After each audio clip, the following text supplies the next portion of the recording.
तुला माहिती आहे विजय, आज मला आपली एक जुनी मैत्रीण भेटली होती. तिने मला तोंड फिरून घेतलं अरे.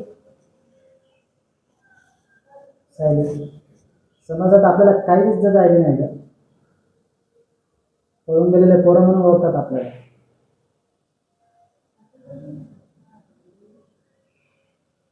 समजा आपल्याला काय झालं ना, तरी कुणाकडे हात पसरवायची सोय राहिली नाही आपली.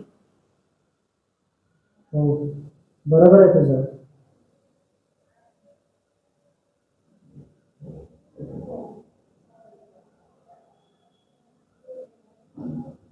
समजा आपल्याला बाळ झालं तर त्याला आपण काय ओळख देणार आहे? अगं सायली, ते तुम्ही माझा सांभाळ करू शकत नाही का? त्यांना कुठून सांभाळू?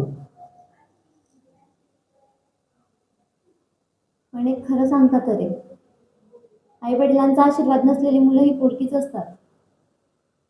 बरोबर आहे तुझं. सायली, आपण पळून जाऊन लग्न करून काही चूक तर नाही केली ना?